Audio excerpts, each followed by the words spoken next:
Thank you, man. All right. I love you, man. We envisioned ReCourage conference because there are so many phenomenal leadership conferences that deal with leadership issues such as how to set achievable goals, how to build a team, how to align your activity with your mission. And there are just some phenomenal conferences that do that year in and year out. What we wanted to do was to do a heart conference. That is, through the bumps and bruises of ministry, through the ups and downs, long haul. Man, how can you continue to give yourself, not just week after week, but year after year, with a heart that's alive to God and alive to other people? And so this day, our ReCourage Day, is just an investment we desire to make in your heart and in your journey. And I just want to begin by taking you to one of the happiest places of my life. This is my happy place right here. It's the pizza oven in my backyard. It's not only that I enjoy making pizzas, one of the things I like about my pizza oven is it might be the only thing in my house that is actually mine.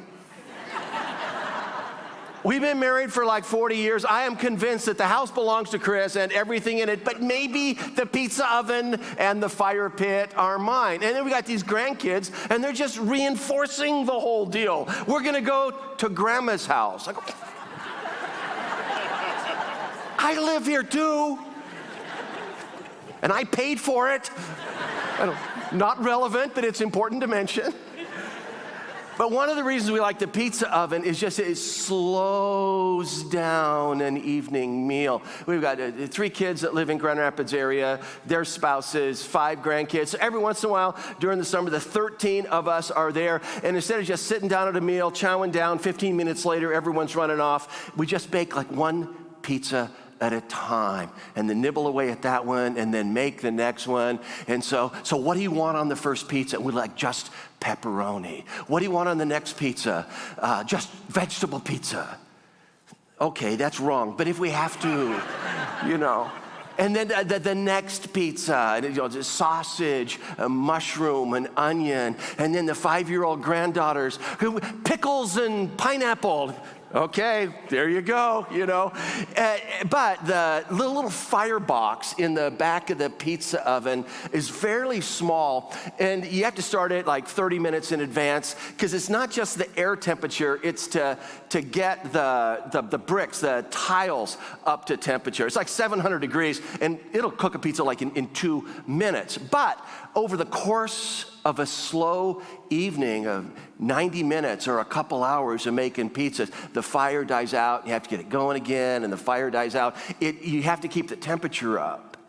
So the challenge of a long meal with the pizza oven, the challenge is not only starting the fire, the challenge is keeping the fire going. All right. And my friends, we are no longer talking about pizza ovens. The challenge is not just getting the fire going. The challenge is keeping the fire going. There's an older pastor. His name is the Apostle Paul. He is highly respected, and he's writing to a younger pastor by the name of Timothy. And in 2 Timothy chapter 1, we find these words where Paul writes, "For this reason, Timothy, I remind you to fan into flame the gift of God, which is in you through the laying on of my hands." Timothy, fan the flame. Fan the flame. Get Timothy, light a fire under it. Get the fire going again. It's just my guess that some of you are already suspecting that this message might be for you. Because my friends, listen, every one of us in ministry, and by ministry I just mean whatever nonprofit you serve or whatever church you serve, it's reduced to the job of we try to serve Christ through serving others. We try to serve our Lord through serving others. And in every single one of us, there will be times when the fire burns low and then threatens to go out. Every one of us will have seasons. And it can happen because of a season of disappointment. Man, you are in this long detour. Something that you thought would take a couple months has now taken a couple years and the clock is still running. And it's just discouraging. And on top of that, there's a broken engagement. There's a problem with your parents or with your kids, or your marriage isn't healthy. And you're just discouraged, and the fire begins to die low and then threaten to go out. Sometimes it's not a season of disappointment, it's just the daily grind.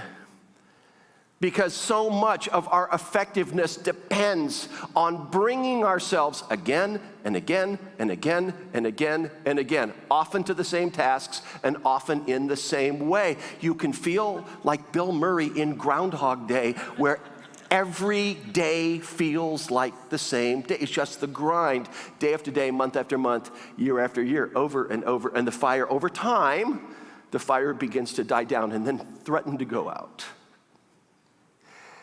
And let's face it, sometimes it has to do with abandonment or even something that you might call betrayal. You have the most incredible volunteer. Not only do they give their time, they give their money. They donate to your ministry. This is that I don't know what I would do without this volunteer. And then comes the day when they begin to call your leadership into question and then begin to voice that to others. I'm telling you, man, this will get you. The morning that you wake up when you realize that your greatest cheerleader has become your most critical opponent, it can take the life out of you. And the fire starts to burn low and then threaten to go out. I'm telling you, each and every one of us attempting to serve our Christ through serving others will have seasons when the fire burns low. And I have a feeling that this fan the flame thing written to Timothy, it was written to him, but maybe this is written for us to get the fire going again. I understand why we would need an encouragement to get the fire going back in our lives and back in our ministries. But why Timothy? I mean, Timothy wasn't a rookie. Timothy was a seasoned veteran. Why in the world would the Apostle Paul have to write to this younger pastor and challenge Timothy to get the flames burning hot once again? But I think the backstory here is really helpful and can infuse this verse about fanning the flame with a lot of meaning and a lot of background. And so the relationship between Paul and Timothy, if my math is right, they have been hanging out with each other for 15 years. This is not a new relationship. And just a couple things, just this map here, Timothy traveled with Paul.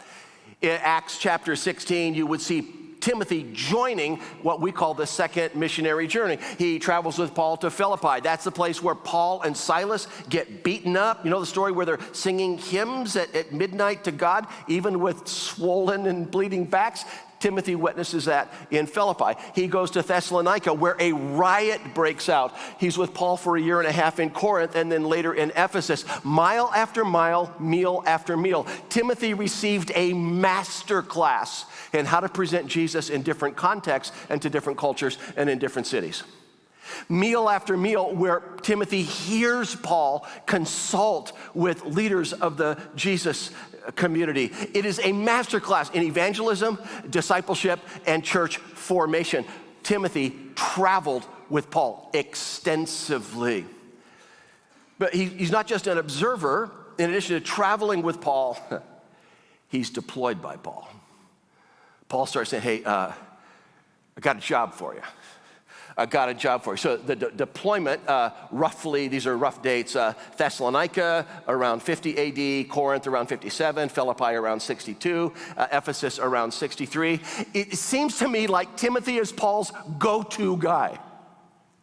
If Paul can't be there personally, next best option. He's going to send Timothy into that situation to carry the letter that he's written in order to bring order, in order to bring guidance. Paul deploys Timothy. In fact, to the Philippians up here, Timothy brings the letter to them that he writes, what we know as the book of Philippians in our Bible. And Paul writes this. He says, listen, I can't be with you, but I'm sending Timothy. I have nobody else like him who takes a genuine interest in your welfare. He loves you just as much as I do. And then Paul would add this. He would say, as a son with his father, he has served with me in the work of the gospel. It was like a father-son relationship. And he mentions Timothy in the letter to the Philippians. We think Paul may have written something like 13 of the letters in our New Testament. He mentions Timothy in 10 of them.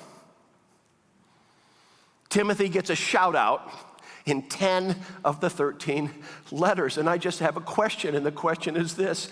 Did Paul view Timothy as the next Paul? Having just been through a succession process where you pass the baton to a next generation of leaders, was Paul grooming him and trusting him to be the leader of the Jesus movement in the Aegean Sea region? And is Paul trying to hand the baton to the next runner who feels like walking off the track? I know why we would need to have an encouragement to get the fire going again. Why in the world would Paul have to challenge that guy, the veteran, the seasoned leader who had traveled with him, been deployed by him and mentioned by him repeatedly? Why in the world would Timothy need that encouragement? I think the answer is simple. The work that Timothy was doing was hard. I just want you to say 3 words with me out loud. You ready? Just kind of whisper to yourself, it's hard work. Ready? It's hard work. It really is. Now, when Paul writes what we call 2 Timothy, his second letter to Timothy, Timothy is stationed here. This is an artist's rendition of the city of Ephesus. It was the 4th largest city in the Roman world. Major metropolitan area, critical to the growth, health, and expansion of the Jesus movement. And it was the Jesus community in Ephesus was a mess.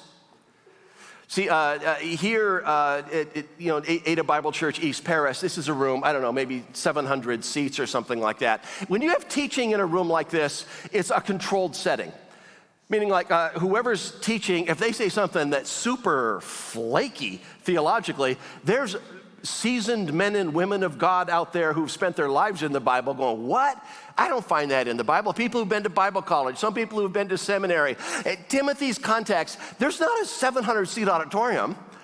Timothy's context, imagine 700 people in the Jesus community. I don't know how many there were in Ephesus, but let's just use that number. Divided into house churches of 15 people, 25 people, and 40 people. Now try to control the teaching there. When Paul writes his first letter to Timothy, 1 Timothy, he says, Timothy, there is false teaching in the Jesus movement, bad teaching. And Timothy, you got to shut it down. There's one group that says, Jesus doesn't want you to get married. They were forbidding marriage. You can become a Christian, but then you can't get married. Where in the world did Jesus say that? Timothy, you got to put that out.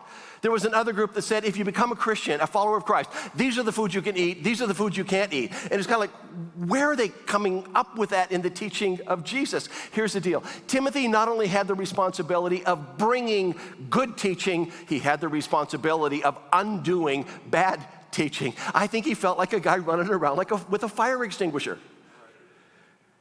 Not just bringing good teaching, but undoing bad teaching. I think it was exhausting. I think it was tiring. And I think Timothy was having to go up against some people who had greater force of personality than his. And I think he felt overrun. Say 3 words with me. It's hard work. Ready? It's hard work. And it was hard, and it was about to get harder. It's hard work. I made a list. It's an impartial list, but I think it's a good list. Your work is hard work. Training adults in basic life skills is hard work. You feel like you're re-parenting many of the people you work with. Just say it with me, 3 words. It's hard work. Leading our teenagers and young adults is hard work. To help them hear the crystal clear call of Jesus above the noise of social media, music, and movies, it's hard work. Those of you who are involved in helping people with healthy marriages, working to encourage long-term faithfulness and commitment, often helping them to rebuild trust after trust has been broken. This is always easy. Say it with me, 3 words. It's hard work. Attempting to forge loving, unified community in a fractured, divided culture. Baby, it's hard work. Now, I've had the privilege of serving the family of Ada Bible Church for over 40 years, and I have some words about what ministry has been like over those 40 years. I would say exciting, I would say challenging, I would say interesting, and I would say rewarding. A word that has never come across my lips in describing ministry is easy. It's hard work. Encouraging healthy and helpful people to stay connected to Ada Bible Church, it's hard work. Encouraging unhealthy and harmful people to leave our church and join your church, it's hard work.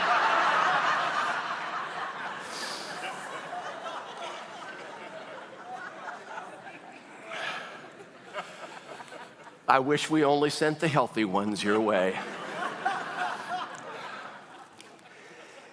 But Timothy, man, you got Paul.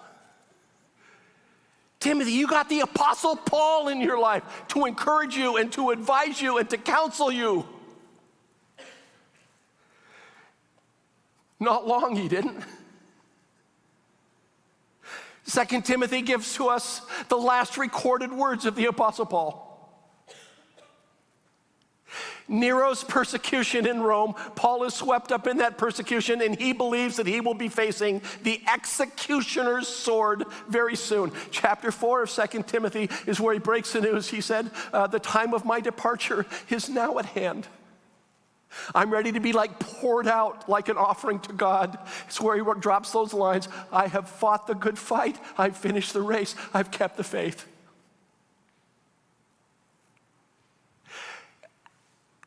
I don't think Timothy ever imagined being in Christian leadership without Paul being in the background. To guide him, to counsel him, to encourage him, to advise him. I don't think he ever saw himself having to lead in a challenging, difficult situation without Paul being there. And I think he's just I'm not ready for this. His work was already hard, and now it was about to get harder. And right out of the gate in 2 Timothy, Paul drops that line, fan the flame. Timothy, you gotta get the fire going again. But I just suggest to you that Timothy is in desperate need of some inspiration, some motivation, and some perspective.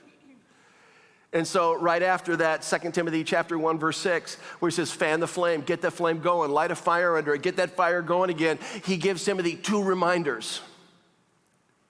2 reminders that I think would infuse Timothy with perspective, and I also believe inspiration as he continued a difficult work in a challenging place.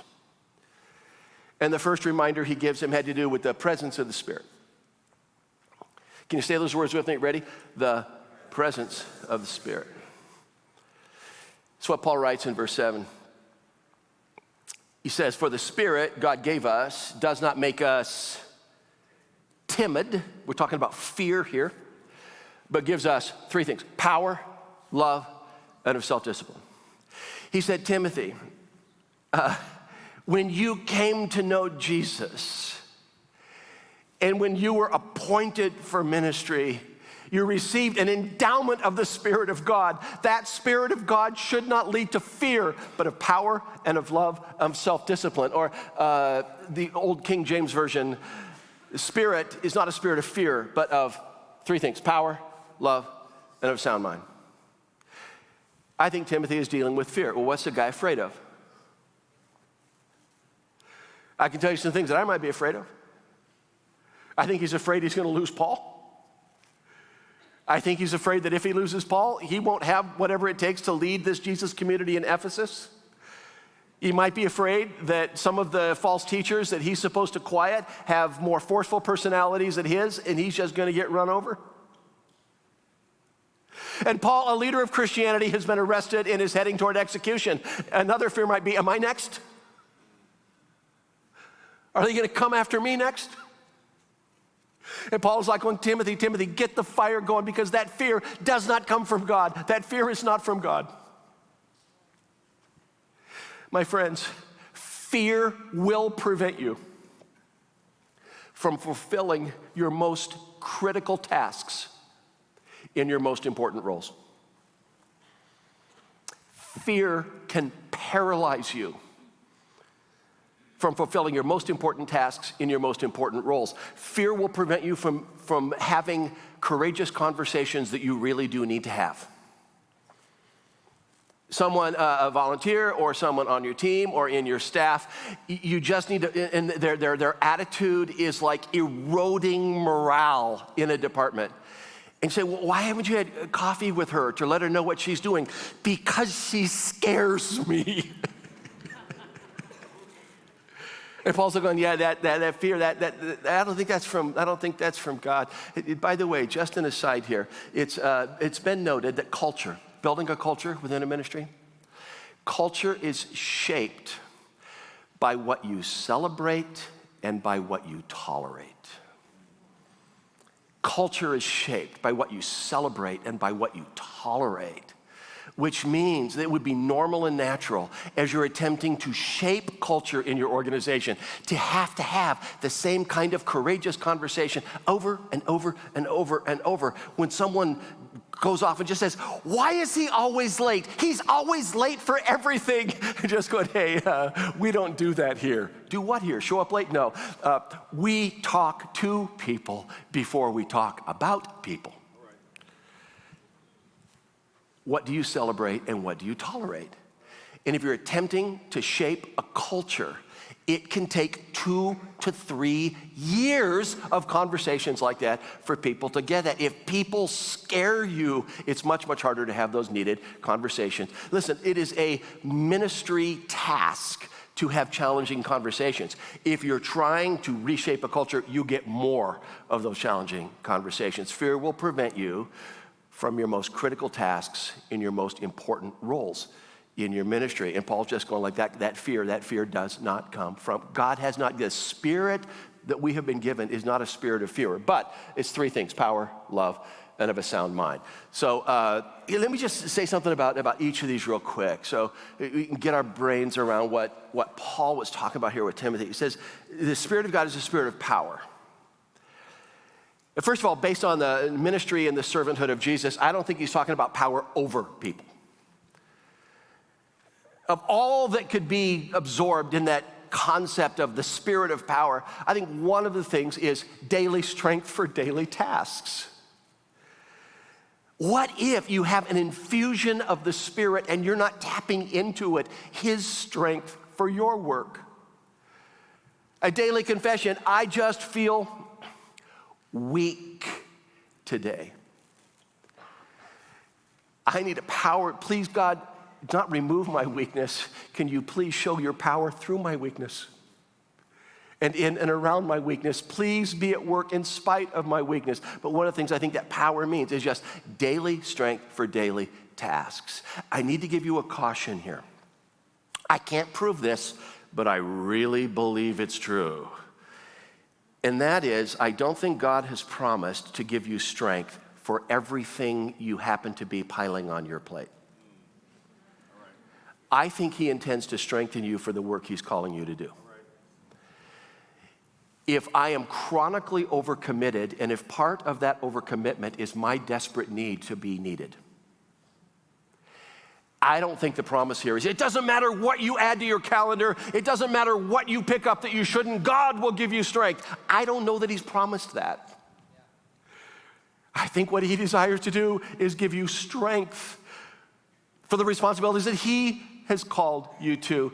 And along with this, I think that one of the greatest sources of ministry drain, just being drained in the work, is by picking up all these side projects that might be outside of God's direct calling. What if the greatest drain is lack of empowering for all this other stuff that he has simply not promised to empower me for? Jesus, end of his ministry, it's the night he's going to get arrested, and he prays. You would find this in the end of John's gospel. One of the most assuring lines Jesus prays in this prayer is he says, Father, I have finished the work you gave me to do. Father, I completed the work you gave me to do. My friends, not every blind person was seeing. Not every disabled person was walking. Not every demonized person was delivered. And the disciples don't even look fully discipled. Watch Peter just a few hours later. And Jesus was able to go, I have finished the work you gave me to do. There will never be enough time to do everything we want to do. What if there is enough time to do what our God is calling us to do?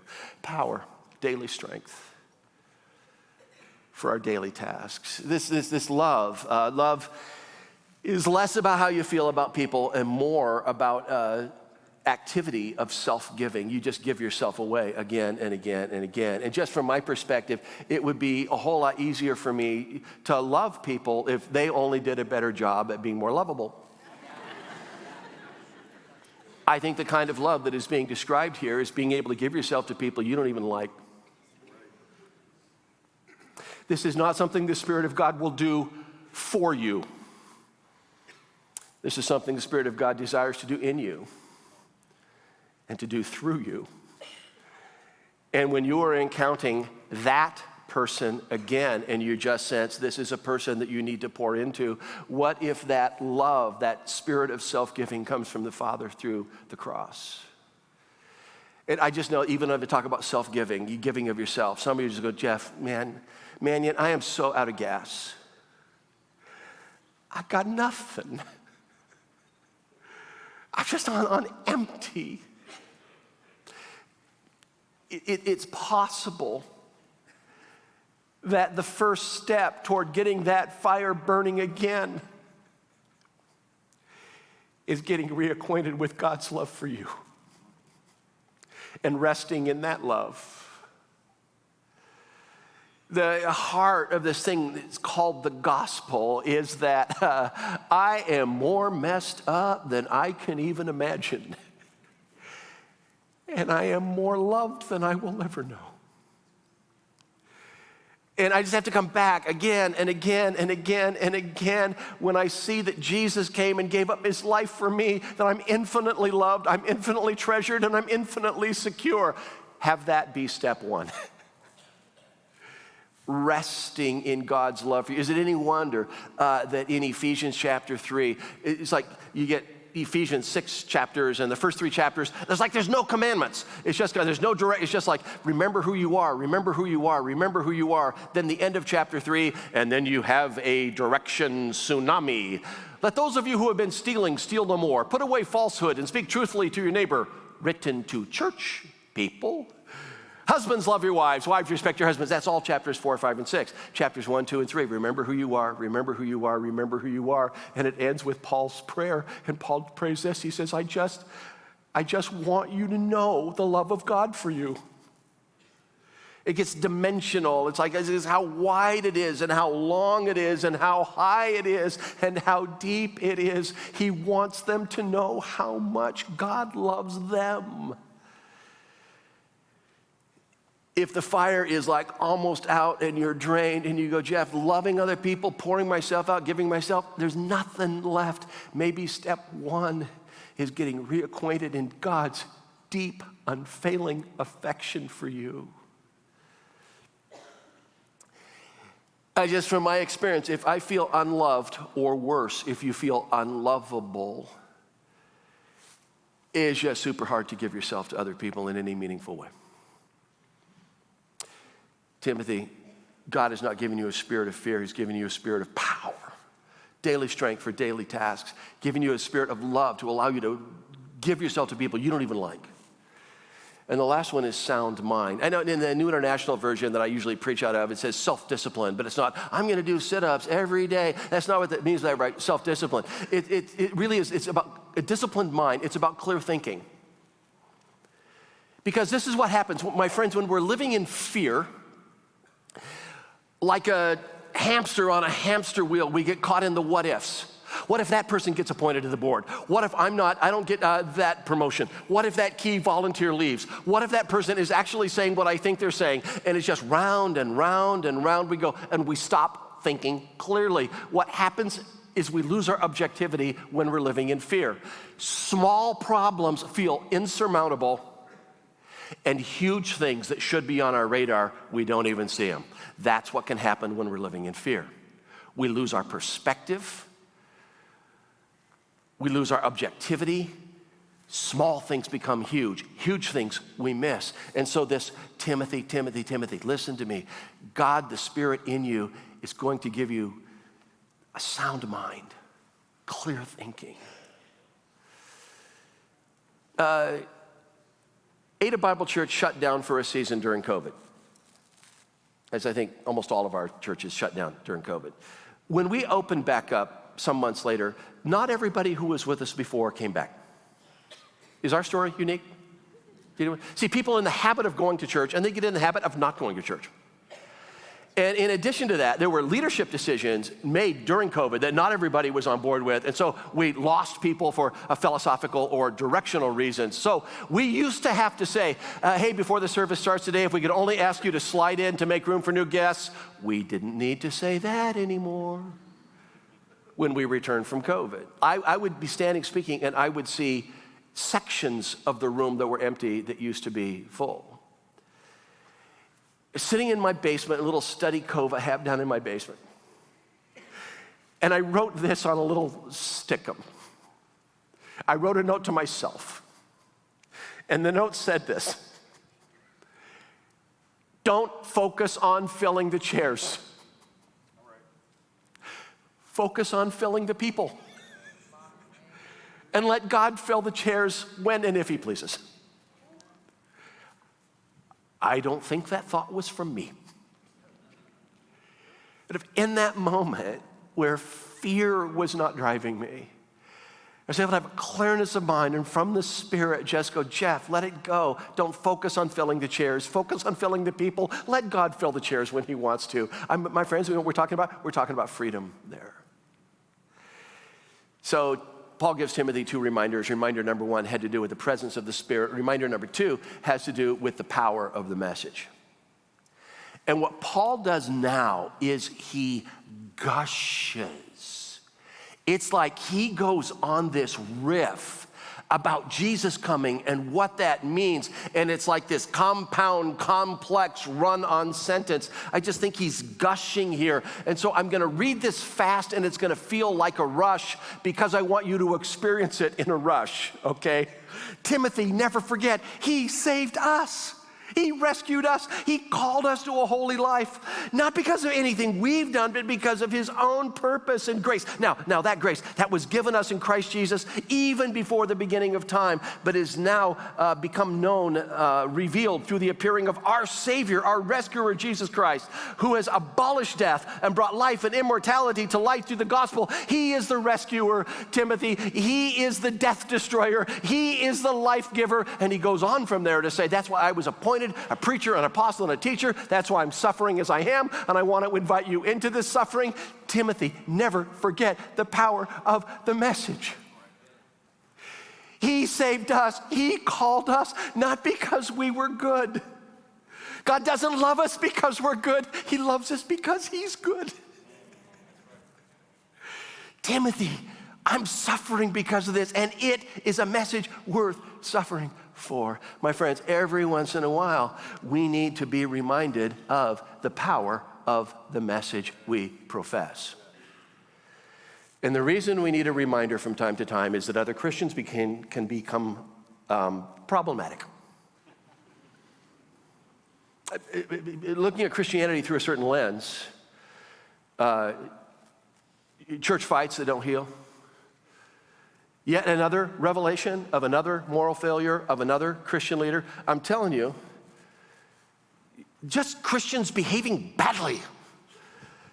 You go, is this even worth it? I mean, are we just as messed up as everybody else? Some days. Every once in a while, we need to press pause, and we need to consider the competition. John Dixon is going to be speaking for us this afternoon. He's got a podcast called Undeceptions, and several months before Tim Keller died of pancreatic cancer, John Dixon interviewed Tim Keller. And I was on a hiking trail, and I was listening to this podcast while I was hiking, and Tim Keller said something that stopped me in my tracks, and it was this. He said, secularism is half spent. Like, it's running out of gas. And I thought, what does he mean by that? And by secularism, he's talking about life without God. Just life without God. And he goes, look, it has no answer for suffering. And this was a guy with pancreatic cancer who made that statement. It has no hope in death. And therefore, no purpose in life. Life without God, you can't forgive because you've never tasted forgiveness. You don't extend mercy because you've never tasted mercy. The best you can do is blast away and cancel people you disagree with. It's void of forgiveness. It's void of mercy. And so we've got this empty space, and we just try to fill it with stuff. And so social media, which promised to connect all of us, leaves us envious and depressed. The porn culture and the hookup culture have made us incapable of human intimacy. And so we try to fill our lives with stuff, new and better stuff, and we get this pile of stuff, and it just leaves us bored, alone, and disillusioned. Our stuff ain't doing it for us. And Paul goes, Timothy, listen to the message we have. The God of the universe loved us and came to rescue us. This isn't about us finding God. This is about the God who came down to search for us and find us. He is the death destroyer. He is the life giver. And the man facing the executioner's sword in Rome said, Timothy, this is a message worth living for. And this is a message we're suffering for. It answers the questions of our deepest heartache with the promise that someday evil will be undone. And one day, with the full return of our Lord, all that which is broken will be made whole. And sometimes when we're getting disillusioned and just cynical about the church or about Christian leaders or about Christian ministry, we just need to go, stop. People who walk are desperately looking for answers to fill the empty place. Timothy, I need you to fan the flame. Man, get the fire going again, Timothy. We need you, Timothy. Through the presence of the Spirit and because of the power of the message, hang in there, man, and move forward. Fan the flame, fan the flame, fan the flame. Because for each and every one of us, there will be seasons when the fire begins to die low and threaten to go out. I'm going to ask our worship team to come on out and just give a couple closing remarks. I'm unprepared to do something. I'm unprepared to say, if you feel the fire is going out, these are the 4 steps to get the fire back. I don't know, maybe that's a future ReCourage talk on 4 practices that we need to embrace. But I do want to leave you with this. If you just went, Jeff, that is so me, that is so me. I feel like a fire is about to go. I do not know what to do. I do want to encourage this. Number 1, just recognize it. If the fire is burning low, just recognize it and just say, listen, the fire is burning low and could threaten to go out.